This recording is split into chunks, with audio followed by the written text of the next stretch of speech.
बड़े चोर को देख के छोटा चोर शरीफ लगने लग जाता है। ये उनसे भी बड़ी निकली डकैत है। अभी जो विधायक है ना नौक्षम चौधरी जी, इतना बड़ा भ्रष्टाचार, इतनी बड़ी गुंडागिर्दी है, और भाई उस पुलिस वाले को थप्पड़ मार दो, बिजली वाले को थप्पड़ मार दो, की तो आपकी हैसियत ही नहीं थी कि आप बन जाते। ये आपको कदर करनी चाहिए इसकी।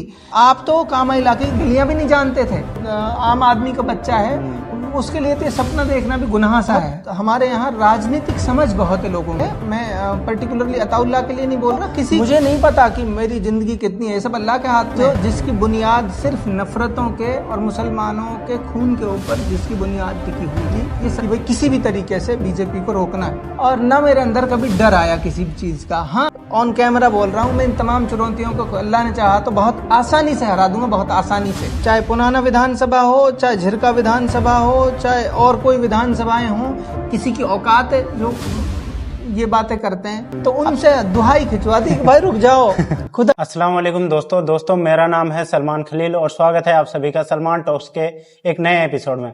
दोस्तों, आप लोगों की बहुत दिनों से फरमाइश थी कि हम सीए साहब के साथ बात करें, तो फाइनली आज सीए साहब के पास हम आए हैं।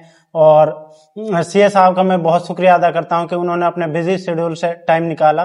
तो बहुत बहुत शुक्रिया सीए साहब, आपने अपना वक्त निकाला। आपको, आपके दर्शकों का बहुत बहुत शुक्रिया। महत्वपूर्ण ये भी है कि आप लोगों ने टाइम निकाला और ये जरूरी समझा कि हमसे बातचीत की जाए। तो सीए साहब, बेसिक बात करते हैं। आप पूरी मेवात जानते हैं कि आप सीए हैं, ठीक है? तो आपकी पढ़ाई के बारे में तो पूछते नहीं है। बेसिकली आपका गांव कौन सा है? कामा से बिल्कुल लगता हुआ गांव है मेरा। टायरा बोलते हैं देहात में, कागजों में टायरा। अच्छा सीए साहब, जो ये पॉलिटिकल जर्नी है आपकी, ये राजनीति को ना मेवात में खासकर, वैसे तो पूरे देश में ही राजनीति से लोग बचना चाहते हैं, बोलते हैं कि अच्छी चीज नहीं होती राजनीति। तो खासकर मेवात के लोग यही समझते हैं कि भाई राजनीति में तो जिनके बाप दादा राजनीति में है वो ही राजनीति कर सका, बाकी नए बालक के लिए तो बहुत मुश्किल है। आपने कब सोची क्या कि आप राजनीति में आना?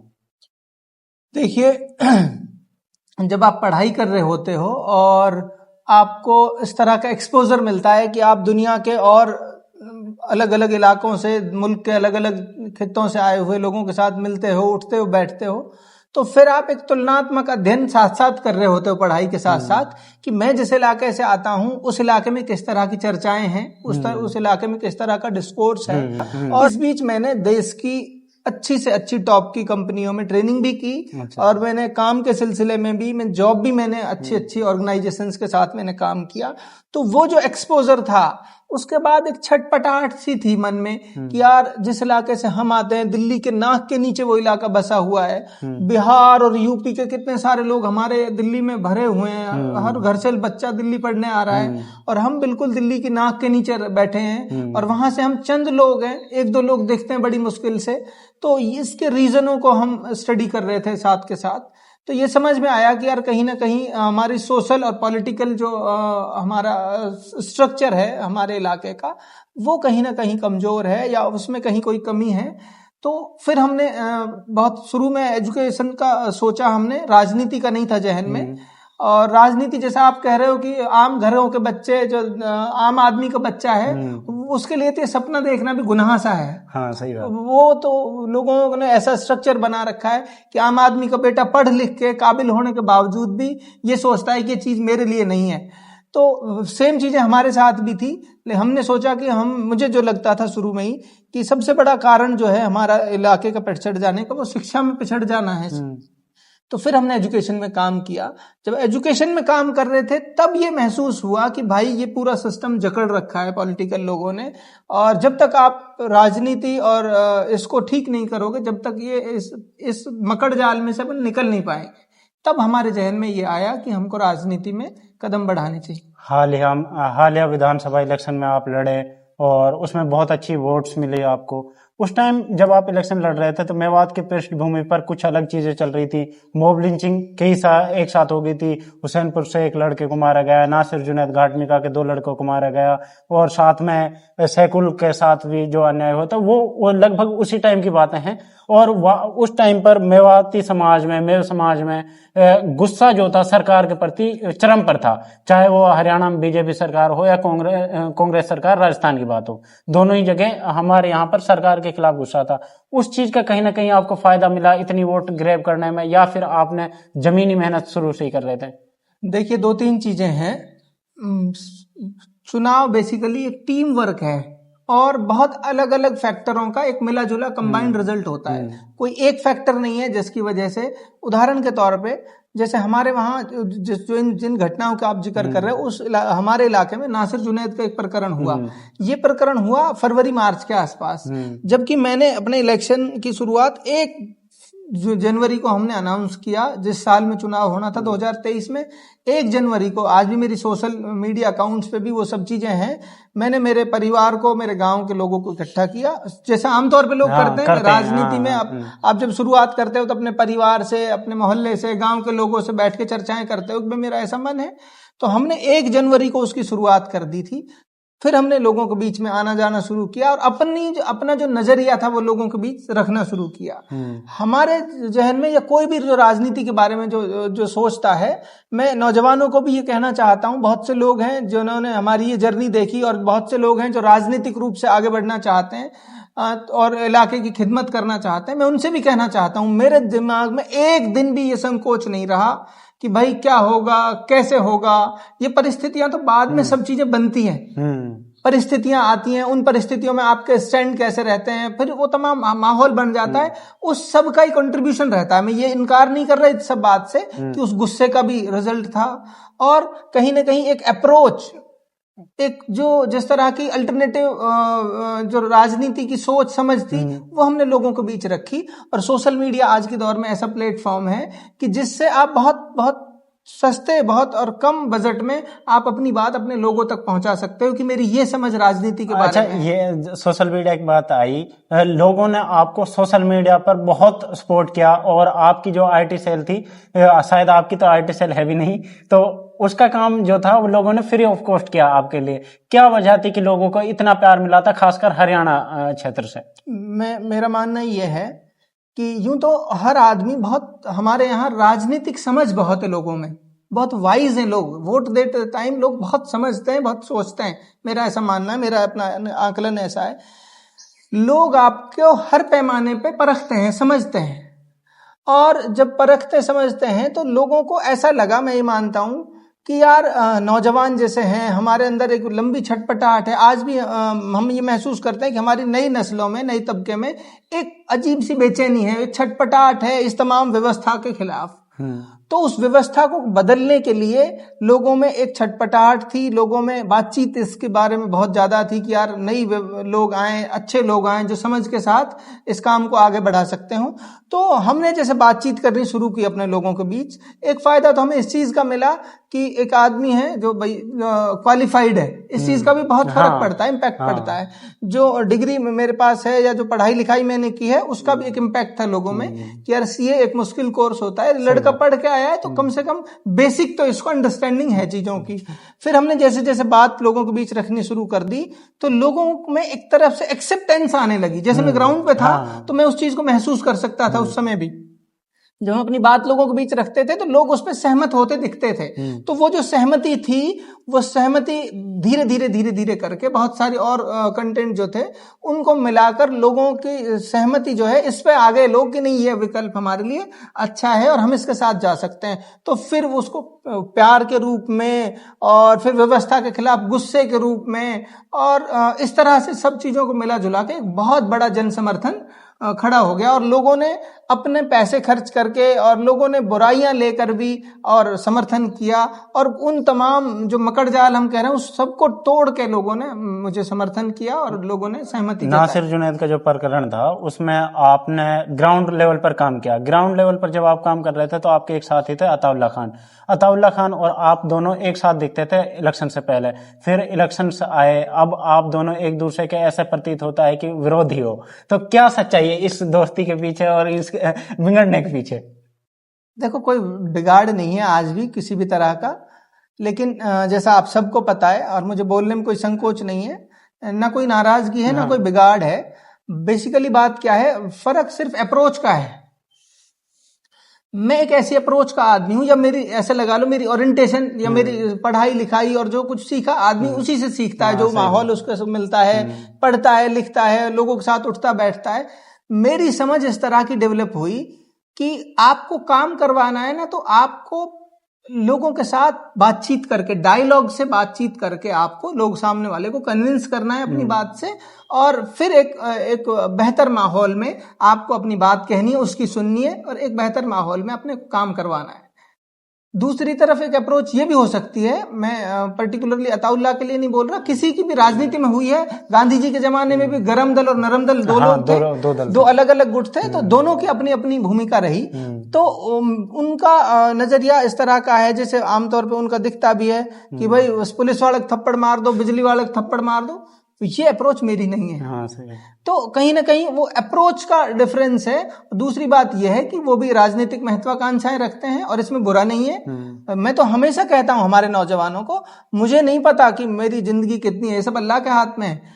नई नस्ल के लोगों को एक बेहतर और परिपक्व समझ बनाकर राजनीति के बारे में सोचना चाहिए, बहुत गंभीरता के साथ, क्योंकि आपको अपने इलाके को और अपने लोगों को अगर आगे बढ़ाना है तो फिर आपको अपनी राजनीतिक समझ को बहुत मजबूत करना पड़ेगा।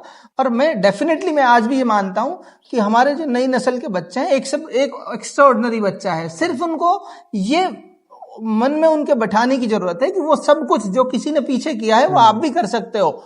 हमसे ज्यादा अच्छी समझ के नौजवान हैं हमारी नस्लों में, वो इस काम को आगे बढ़ा सकते हैं। हमारे इस जद्दोजहद से, हमारी इस लड़ाई से एक बात समझ में आई कि असंभव कुछ नहीं है। आपके अंदर स्किल्स हैं, आपके अंदर लोगों को कन्विंस करने की या लोगों उसके साथ कम्युनिकेट करने की ये स्किल है, जो आप अपनी बात आसानी से सहज भाषा में लोगों को समझा सकते हो।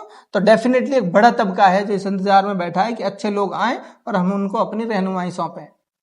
फिलहाल वर्तमान के अगर मेवात क्षेत्र जो राजस्थान में पड़ता है, उसकी थोड़ी सी अलग समस्याएं हैं। बेसिक एमिनिटीज जो हैं हमारी, वो तो दोनों जगह सेम ही है ना। तो मेवात में शिक्षा, हरियाणा वाले में शिक्षा है का लेवल सही है ना, राजस्थान में है, गाँवों के रास्ते टूटे हुए हैं। ये जो बेसिक एमिनिटीज हैं वो तो दोनों जगह ही खराब है। बट हमारे जो इलाका है राजस्थान वाला, उसमें साइबर क्राइम्स बहुत ज्यादा हैं, और साइबर क्राइम्स को जब भी रेड पड़ती है तो उसमें पुलिस का जो रवैया है वो डिस्क्रिमिनेटरी दिखता है। कि कई मामले ऐसे देखे हैं जिनमें साफ साफ डिस्क्रिमिनेशन दिखाई दिया है। तो इन चीजों को कैसे हैंडल कर रहे हो, इलाके की जो समस्या है उनको कैसे देख रहे हो आप? देखो, एक बात तो हम सबको ये समझनी पड़ेगी कि मुल्क में, केंद्र में भी एक ऐसी सरकार बैठी है जिसकी बुनियाद सिर्फ नफरतों के और मुसलमानों के खून के ऊपर जिसकी बुनियाद टिकी हुई है। ये सच्चाई है, इसको इग्नोर नहीं कर सकते। उमर खालिद और शर्जील इमाम, ये लोग पूरी दुनिया के सेक्युलर लोग आज अचंभे में हैं कि इन लोगों का क्या इतना बड़ा गुनाह है कि अदालत सुनने के लिए भी तैयार नहीं है। तो ये एक बात तो ये समझनी पड़ेगी कि ऐसी हुकूमत केंद्र में है जो हुकूमत नफरतों के बलबूते इस देश के लोगों को गुमराह करने में कामयाब हो गई फॉर द टाइम बीइंग। लेकिन जैसे जैसे हालात बदल रहे हैं, हम उम्मीद करते हैं, हम आशावादी लोग हैं, हालात वहां भी बदलेंगे और यहां भी बदलेंगे। अब तो मेरे इलाके की अगर बात की जाए तो हमारे इलाके में भी कुछ लोग ऐसे हैं जो फिरका परस्त टाइप की सोच रखते हैं। शासन में, प्रशासन में कई बार जब चीजें टॉप से जब ड्रिवन होती हैं तो वो नीचे तक भी पहुंचती हैं। तो वो सब चीजें हैं। फिर भी बातचीत के साथ, मतलब डायलॉग के साथ चीजों को ठीक करना, लोगों की जहनसाजी करना। इस मुल्क में आज भी सभी जाति धर्म मजहब के लोग, आज भी अक्सरियत उनकी है जो मोहब्बतों से, प्यार से, शांति से रहना चाहते हैं, जो एक दूसरे के मजहब की रिस्पेक्ट करते हैं। उन सब लोगों को सिर्फ यह है कि एक आवाज में धीरे धीरे उनको उभारना है कि भाई मुल्क बचाने की लड़ाई है और हम सबको मिलकर लड़नी है। ये मेरे इलाके में चाहे लोकल बात कर लो, वहां भी हम इस पे काम कर रहे हैं धीरे धीरे, और देश लेवल पे भी इसमें आदरणीय राहुल गांधी जी इस पे काम कर रहे हैं और पूरी संगठन पूरा काम कर रहा है इस पे। अच्छा, एक बात बताइए, आपने हाल ही में कांग्रेस पार्टी को ज्वाइन किया है, तो कांग्रेस पार्टी का सामने से आपके पास ऑफर आया या आप गए हैं? और कितना जरूरी होता है किसी संगठन के साथ मिलकर काम करना और निर्दलीय कैंडिडेट के रूप में काम करना? सही बात यह है, लोकतंत्र में लोगों से ही चलता है सब कुछ, और जनता जनार्दन होती है, वो भाग्य विधाता होती है लोकतंत्र में। जनता चाहती है तो इंडिपेंडेंट भी भेज देती है, इंडिपेंडेंट सांसद भी अभी भी जीत के आते हैं, इंडिपेंडेंट विधायक भी जीत के आते हैं। लेकिन अगर बात की जाए, जैसे मैंने आपसे ये कहा, तो एक छोटे से इलाके की समस्याएं ऐसे समझो जैसे शरीर की किसी उंगली में समस्या है। हाँ, अगर तो देश लेवल पर देश लेवल की, हाँ, देश लेवल की बात की जाए तो जब चुनाव आया था लोकसभा का, विधानसभा के पीछे हमारे विधानसभा दिसंबर 23 में होता है और 24 में चुनाव होता है लोकसभा का। तो जब लोकसभा का चुनाव आया तो कांग्रेस पार्टी के सीनियर लीडर्स हों, चाहे सोशल ऐसे समझ के लोग हों, जिन्होंने देश लेवल पे ये मुहिम छेड़ी हुई थी कि भाई किसी भी तरीके से बीजेपी को रोकना है और बीजेपी देश के लिए हानिकारक है, इसलिए देश बचाने की ये लड़ाई है। पूरे देश लेवल पे ये आह्वान किया गया, उस आह्वान का भी असर था। और दूसरा, कांग्रेस पार्टी की जो लीडरशिप थी वो भी लगातार संपर्क में थी। हमारे वहां से जो सांसद जीत के आई संजना जाटव जी, उनकी तरफ से भी और पार्टी स्टेट लीडरशिप की तरफ से भी ये कोशिशें की जा रही थी लगातार कि भाई मुख्तियार है, इंडिपेंडेंट इतने बड़े वोट आए हैं तो लोगों में उसकी एक्सेप्टेबिलिटी है, लोग उनको सुनते हैं, मानते हैं, तो उनको पार्टी के साथ जोड़ा जाए ताकि भविष्य में पार्टी की नई लीडरशिप तैयार हो इस इलाके में। पुरानी जो लीडरशिप थी उसको लोगों ने नकार दिया, तभी इंडिपेंडेंट मुझे इतना बड़ा समर्थन मिला उस जगह से। तो पार्टी ने ये चीज महसूस की और पार्टी ने हमें आश्वस्त किया कि हम नए लोगों को, हम आपको मौका देंगे और इसलिए देंगे कि लोग आपको चाहते हैं। बातचीत हुई, उस सब बातचीत में एक सहमति बनी और सहमति बनी तो उस सहमति का ही नतीजा ये रहा कि भरतपुर की लोकसभा सीट, जो बहुत लंबे समय से कांग्रेस पार्टी के पास नहीं आई, उस सीट को हमने बहुत होशियारी से, बहुत समझदारी से उस पर काम किया, उसके पूरे डायनामिक्स पे काम किया। संजना जाटव जी और उनकी पूरी टीम को हमने गाइड भी किया, उनके साथ कंधे से कंधा मिला के आगे भी बढ़े और नतीजा ये हुआ कि हम उसको जीत आने में सफल हुए। और कामा विधानसभा से ऐतिहासिक लीड, करीब 50,000 वोटों की लीड से हम आगे रहे और वो लीड पूरे लोकसभा में कहीं से नहीं कट पाई। तो उसका ये नतीजा भी रहा, जीत मिली उस सीट पे हमको। अच्छा, एक और बात है, मेवात में ये कहते हैं कि अगर भाई कांग्रेस के टिकट पर ढैम में खड़ो करते हैं ना, ढैम जीत जा, तो यहाँ पर क्या होता है कि कांग्रेस के टिकट की बड़ी एक वो होता है कि फैक्टर की जीत किसको मिलेगी। अब आप जहां से कंटेस्ट कर रहे हैं कामा विधानसभा से, वहां पर जाहिदा जी हैं जो बहुत सीनियर लीडर हैं और मंत्री रह चुकी हैं, पार्टी में बड़ा कद है, तो उनके टिकट को काटना एक बहुत बड़ी चुनौती आपके सामने। लास्ट टाइम भी आपने कोशिश की थी कि कांग्रेस का टिकट मिले, बट इस बार टिकट को काटना और भी ज्यादा, क्योंकि ये इस बार, पिछली बार तो चलो आपका ये था कि कद छोटा है, बट इस बार तो आप कद में भी बराबर हो गए हैं। तो इस बार की कैसे लड़ाई रहेगी? और अगर आप पार्टी आपको टिकट नहीं देती है तो तब क्या निर्दलीय लड़ेंगे या फिर कांग्रेस? एक बात तो ये है कि मैंने कभी भी चुनौतियों को बड़ा नहीं समझा और मैं मेरे अपने भाइयों को जो मुझे देख रहे हैं, सुन रहे हैं, और नए नौजवान जो हैं जो अपने मुल्क के लिए और या अपने निजी जीवन में भी कुछ करना चाहते हैं, तो वो भी चुनौतियों को बड़ा ना समझें। चुनौतियों को बड़ा समझेंगे तो फिर आप डिमोरलाइज होंगे, आपको ये लगेगा कि मुश्किल है। कोई भी काम मुश्किल नहीं है। गरीब आदमी का बेटा भी इन सब ताकतों के खिलाफ लड़ सकता है। मैंने पहले भी कहा, फिर कह रहा हूं, अगर आपके अंदर स्किल्स हैं, अगर आप लोगों को अपनी बात आसानी से समझाने में सक्षम हैं, हजारों उदाहरण हैं इतिहास में ऐसे मौजूद। हमने तो बहुत छोटा सा कुछ किया है। इस देश ने गांधी को देखा, इस देश ने हजारों ऐसे लोगों को देखा जो बिल्कुल आम आदमी के बेटे हैं, जो बहुत साधारण घरों से निकलकर जिन्होंने देश के ऊपर या दुनिया के ऊपर बड़ी छाप छोड़ी है।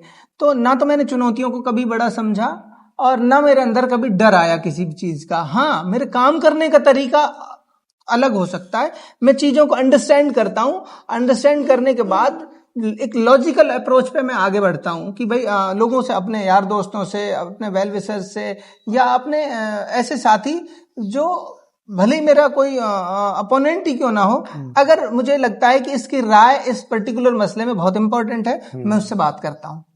मैं उसकी सलाह लेता हूं, मैं उससे बात करता हूं, मैं कोशिश करता हूं कि उसकी अगर समझ इस बारे में, जिस पर्टिकुलर इश्यू पे हम काम करना चाह रहे हैं, अगर उसकी समझ उसके बारे में मुझसे ज़्यादा अच्छी है तो मैं डेफिनेटली उससे बात करने की कोशिश करता हूं और ये समझने की कोशिश करता हूं कि यार एक आदमी जो एक्सपर्टीज़ है जिसकी उस फील्ड में, उसका नज़रिया क्या है इस चीज़ के बारे में, फिर हम आगे बढ़ते हैं उस पर काम करने की दिशा में।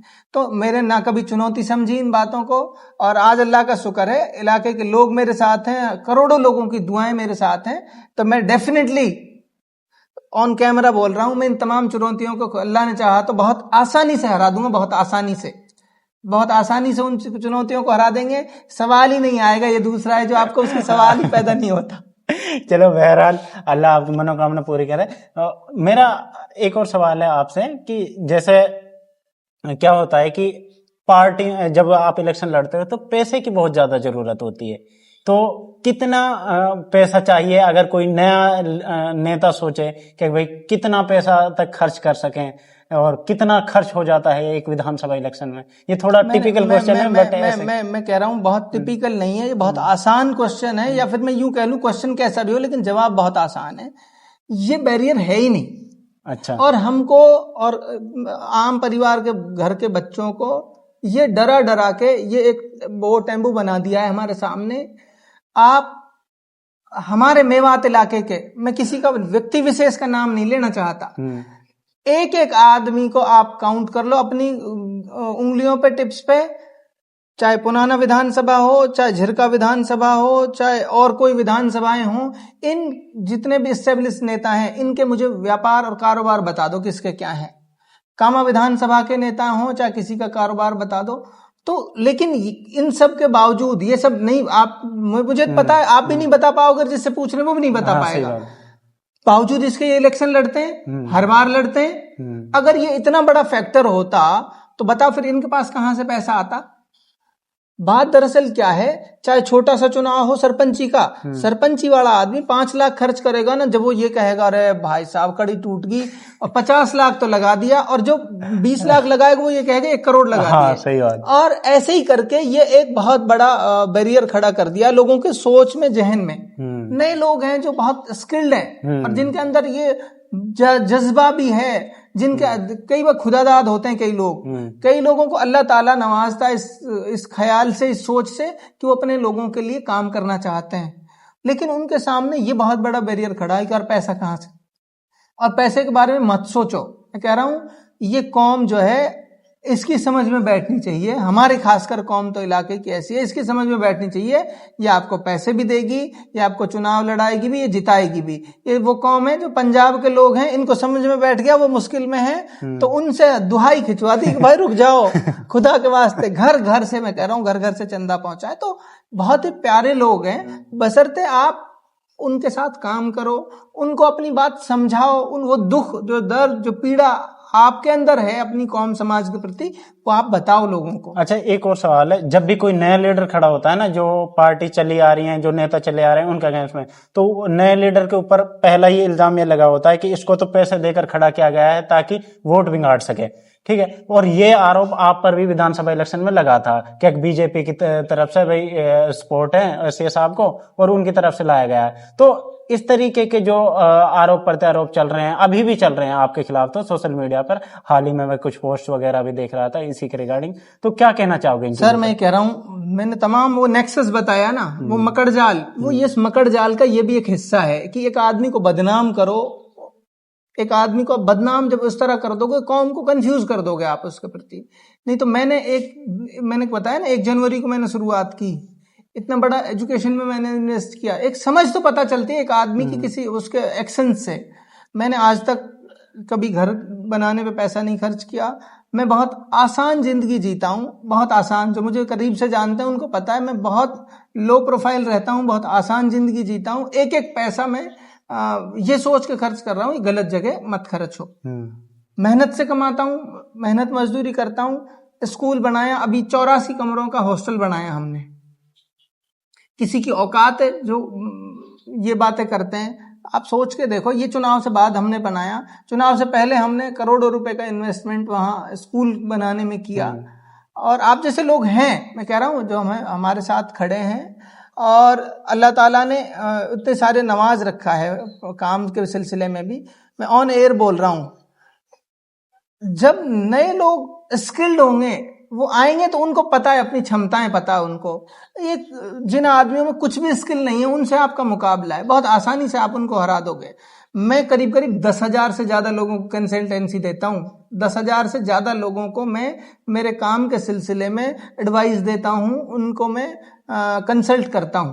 तो मेरे पास अल्लाह ताला ने रिसोर्सेज दे रखे हैं और बहुत स्मूथ मेरा काम है। मैं जब राजनीति में आया था तो मैंने तब भी बोला था, जब मैंने शुरुआत की थी, और मैं नई नस्ल के लोगों को, नौजवानों को भी ये कहता हूं, राजनीति में आप ऐसे सोच के मत आओ कि यार आज आया मैं और आज ही मुझे कामयाबी मिल गई। हम आमतौर पे ये सोचते हैं, क्विक चाहते हैं हम सब चीजों के रिस्पॉन्स ना, बहुत क्विक नहीं होती जीवन में कुछ भी। आप आए तो जब मैंने राजनीति की शुरुआत की थी मैंने ये कहा था कि भाई हो सकता है इस चुनाव में हम 500 लोगों को कन्विंस कर पाएंगे, अगली बार हम मेहनत करेंगे और अपने आप को और लोगों तक पहुंचने की कोशिश करेंगे तो हम 5,000 लोगों तक पहुंचेंगे। हम 4-5 लगातार चुनाव। मैंने शाहीन साहब का इंटरव्यू किया था, शाहीन शमसुद्दीन शम्स का लड़का है, तो मैं उनसे पूछ लिया कि मैंने भाई अभी तो आप फील्ड में बहुत कमजोर नजर आते हैं। वो कहने लगा सलमान भाई 15 साल तो लगेंगे लोगों को विश्वास जीतने में, हम जब तक मेहनत करते रहेंगे जब तक विश्वास नहीं वही जीतेंगे। देखो वही अप्रोच कामयाबी की तरफ ले जाती है आपको। आप एक दिन में सडन चाहते हो कि भाई मैं सडन हो सब कुछ हो जाए, और कई बार अल्लाह ताला जब कबूल कर लेता है, वो अल्लाह ही जानता है, जब वो कबूल कर लेता है तो बहुत सडन भी हो जाती है, बहुत आसानी से भी चीजें आगे बढ़ जाती हैं, तो वो एक फैक्टर है। अच्छा, एक और बात है, आपके ऊपर एक और आरोप लगता है कि आप नौक्षम चौधरी को, जो वर्तमान में विधायक हैं कामा से, उनको कभी भी कोई चीज पूछते नहीं है, आप सोशल मीडिया पर भी उनके अगेंस्ट में कुछ लिखते नहीं है, ऐसा कुछ है आप लोगों के बीच, या फिर पार्टी आप वो तो विरोधी पार्टी से आते हैं तो आप स्वतंत्र नहीं है उनके? ये बिल्कुल गलत बात है। हमेशा मैं जब भी ड्यूरिंग इलेक्शन हो, इलेक्शन के बाद हो, वो अब विधायक बनी है, जाहिर सी बात है लोग उनसे सवाल पूछेंगे। अभी कल परसों कामा इलाके में घेर के खड़े हो गए उनको लोग, और वो जिस तरह की उनकी कार्यशैली है, लोगों को साल भर में पता चल गया कि यार हमारा गलत फैसला था। शहर के लोगों से पूछ लो, गांव के लोगों से पूछ लो, और मैं हमेशा सवाल करता हूं उनसे, और करना भी चाहिए। सत्ता के में जो अब बैठा है उसकी जवाबदेही है जवाब देने की। मैं हमेशा सवाल करता हूं। जो लोगों को इस तरह की बातें लिखनी होती हैं वो तो उनको ये आरोप लगाने ही होते हैं, नहीं तो उनसे बिल्कुल सवाल पूछें, अब भी पूछें और आगे भी पूछेंगे। राजस्थान बहुत इनकम्बेंट एरिया है जहां पर हर साल सरकार बदलती रहती है। अक्सर देखा जाता है राजस्थान में एंटी इनकम्बेंसी सबसे ज्यादा होती है, और पिछले इलेक्शन में हमने देखा जाहिदा के खिलाफ एंटी इनकम्बेंसी थी, वो लोगों की बहुत थी। बट अभी मुझे ऐसा लगता है, पता नहीं क्यों, क्या जाहिदा का जो एंटी इनकम्बेंसी का जो ग्राफ है वो कम हुआ है, और लोग थोड़ा सा उसकी तरफ भी आकर्षित हुए हैं कि भाई उस टाइम पर पुलिस इस तरीके से अत्याचार नहीं करती थी। मैं हमेशा कहता हूं, बड़े चोर को देख के छोटा चोर शरीफ लगने लग जाता है। ये साइकोलॉजिकल इम्पैक्ट है। मैं ऐसे नहीं कह रहा, कहीं भी कोई बड़ी मुश्किल का बड़ी मुश्किल के सामने छोटी जो मुश्किल है वो आसान लगती है। लोगों को ऐसा लगता है कि यार उस डकैत से तो वो चोर ही अच्छा था। ये एक साइकोलॉजिकल इम्पैक्ट है। अभी जो विधायक है ना नौक्षम चौधरी जी, उनका भ्रष्टाचार का ये आलम है। मैं नहीं कह रहा, ये जनता कह रही है, लोग कह रहे हैं। आप वहां चले जाओ माइनिंग में, जो रॉयल्टी की दरें 50 या 49 रुपए टन की होनी चाहिए सरकारी रेट के हिसाब से, वो 90 रुपए टन की है। इतना बड़ा भ्रष्टाचार, इतना बड़ी चल रहा है। मैं कह रहा हूं इतनी बड़ी गुंडागिर्दी है, और लोग, मैं कह रहा हूं ये आपकी हैसियत ही नहीं थी कि आप बन जाते। ये अल्लाह ने, खुदा ने, भगवान ने, ईश्वर ने आपको नवाजा है, आपको कदर करनी चाहिए इसकी। आप तो कामा इलाके की गलियां भी नहीं जानते थे। कांग्रेस के और हमारे बीच की जो लड़ाई थी उसकी वजह से आप बन गई, इत्तेफाक से बन गई। तो आप, फिर मैं वही कहता हूं कि भाई कई बार कोइंसिडेंटली चीजें हो जाती हैं। आप बन गई तो कोई भी आदमी जीत जाता है। उसकी रिस्पॉन्सिबिलिटी यह है कि जिसने वोट दी, जिसने वोट नहीं दी, उसके लिए वो मायने, उसको जिम्मेदारी मिल गई। सही बात। और मैं कह रहा हूं कई बार बहुत लोग अब से पहले बने हैं, पूरे जीवन कभी नहीं बन पाए। ऐसे लोग कभी पूरे जीवन नहीं बन पाए। आपको कदर करनी चाहिए। 5 साल है, निकल जाएंगे। इतना बुरा हाल है आज जो लोग माइनिंग के क्षेत्र में काम कर रहे हैं, तरस आता है उनके काम को देख के और उनके रोने को देख के। इतने बेचारे तंग हैं, कभी वो आवाज, जरा सी आवाज खोले उनके ऊपर पेनल्टियां लग जाती हैं। ये तो हाल है, भ्रष्टाचार का इतना बड़ा बुरा हाल है। तो बड़े डकैत को देख के, ये उनसे भी बड़ी निकली डकैत, अब वो बड़े डकैत को देख के छोटा जो चोटा है वो शरीफ लगेगा। तो ये साइकोलॉजिकल है। मेरे जैसे ईमानदार आदमी बैठेगा इंशाल्लाह किसी दिन, जब लोगों को एहसास होगा कि एक अच्छा आदमी बैठता है तो कितना कुछ बदलता है। ये अब जब ही पता चल सकता है जब हमारे हाथ में कभी आए पावर। तो बहरहाल बहुत बहुत शुक्रिया दोस्तों, आपने देखा हमने सीए साहब के साथ बात की, तो उम्मीद करते हैं कि आपको पसंद आया होगा। अगर आपके कुछ क्वेश्चंस हैं तो आप कमेंट सेक्शन में बता सकते हैं। जब भी कभी दोबारा मुलाकात होगी हम सीए साहब से आपके क्वेश्चंस पूछ सकते हैं। तो फिर मिलेंगे दूसरे किसी पॉडकास्ट में, तब तक के लिए अस्सलाम वालेकुम।